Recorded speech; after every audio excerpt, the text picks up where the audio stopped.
Voici quelques questions que vous vous êtes sûrement déjà posées sans avoir forcément la réponse. Pourquoi ai-je les yeux bleus alors que mes deux parents ont les yeux marrons? Pourquoi ai-je les cheveux bouclés comme ceux de ma grand-mère? Pourquoi n'ai-je pas le même groupe sanguin que mes frères et sœurs? Pourquoi les vrais jumeaux sont-ils identiques alors que les faux jumeaux peuvent être très différents et même pas du même sexe? Dans cette partie, sur la diversité et l'unité des êtres humains, vous allez trouver les réponses à ces questions et acquérir des connaissances précises sur des notions dont on entend très souvent parler dans les médias. Génétique, ADN, gènes, maladies héréditaires. Pour cela, vous allez devoir résoudre une enquête policière. La première partie de votre mission sera de démasquer le coupable. La deuxième partie sera de fournir les preuves pour l'inculper.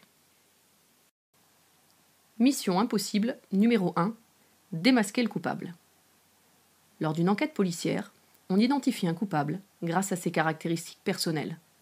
D'abord, grâce aux caractéristiques physiques, visibles et décrites par des témoins oculaires, comme par exemple la couleur de la peau ou la forme des yeux, mais aussi et surtout grâce aux informations fournies par les caractéristiques invisibles et spécifiques à l'individu, comme par exemple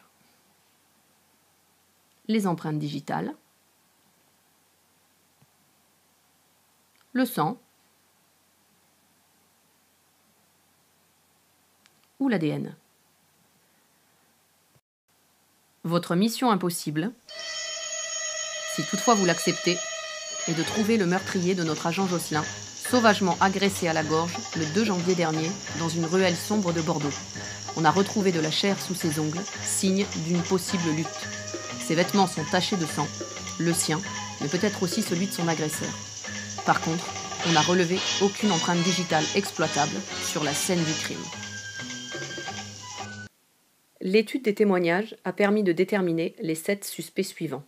Ils ont tous été vus, et entendus en ce qui concerne le chien, aux abords de la ruelle, un petit peu avant ou un petit peu après l'heure du crime.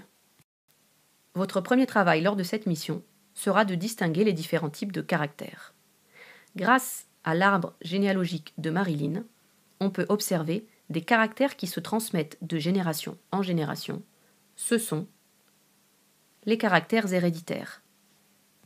On voit par exemple la couleur blonde des cheveux qui se transmet de la grand-mère de Marilyn jusqu'à Marilyn. On observe aussi des caractères qui sont liés aux conditions de vie, comme par exemple la couleur verte des cheveux du cousin de Marilyn.